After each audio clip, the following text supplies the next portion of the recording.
পারি যেটা শেখ হাসিনা টাইমে থাকতে পারছি। ওইটাই। আচ্ছা, কিছুদিন আগে সোশ্যাল মিডিয়ায় একটি কথা ভাইরাল হয়েছে যে আপু ছেলেদের কেমন আছেন? তো আলহামদুলিল্লাহ ভালো। আপনারা ভালো আছেন? জি। আ যমুনা ফিউচার পার্কে কি রেগুলার আসা হয় না মাঝে, হ্যাঁ, মাঝে না আসা হয়? রেগুলারই কারণ আমরা বসুন্ধরায় থাকি তো সো প্রায়ই আসা হয়। মানে সপ্তাহে প্রায় ২-৩ দিন করে তো আসাই হয়।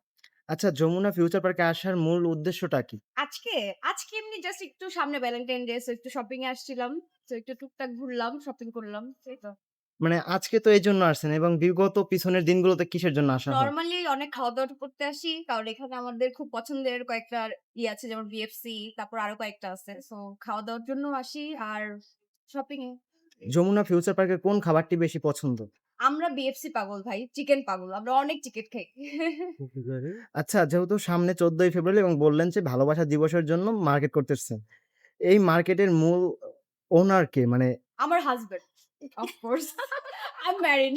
আচ্ছা, মানে কি বললেন? মানে একটা মানে একটা সকলের মাঝে একটা আতঙ্ক ছড়িয়ে দিলেন। কেন? অনেকে তো ভাববে যেহেতু মানে কেউ বিলিভই করবে না। তাই না? না ভাই আমি ম্যারিড। আলহামদুলিল্লাহ হ্যাপিলি ম্যারিড। আচ্ছা, এবছর ভালোবাসা দিবস উপলক্ষে কত হাজার টাকা বাজেট আছে? আচ্ছা, আমার হচ্ছে ভ্যালেন্টাইন ডে স্পেশাল তেমন কিছু নাই। আমার অ্যানিভার্সারি ছিল কয়েকদিন আগে। সো আমার হাসব্যান্ড আমাকে ডায়মন্ড রিং টা গতকালকে গিফট করছে। সো এটাই আমার বাজেট। এর বেশি আর কিছু নেই।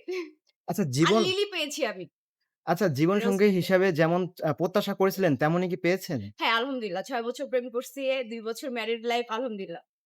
আচ্ছা সামনে যেহেতু আমরা একটু ভিন্ন টপিকে যাচ্ছি। সামনে যেহেতু নির্বাচন, তো কেমন দেশ প্রত্যাশা করেন? আ আমরা চাই যেন নারীরা সেফ থাকে। এটাই হলো আমাদের মানে আমাদের কামনা। মানে আমার কামনা। যেন আমরা একটু রাস্তাঘাটে ভালোভাবে চলাফেরা করতে পারি, ভালো করে থাকতে পারি যেটা শেখ হাসিনা টাইমে থাকতে পারছি। ওইটাই। আচ্ছা কিছুদিন আগে সোশ্যাল মিডিয়ায় একটি কথা ভাইরাল হয়েছে যে ছেলেদেরও নাকি পর্দা করা ফরজ। ওই আপুটার জন্য কিছু বলবেন?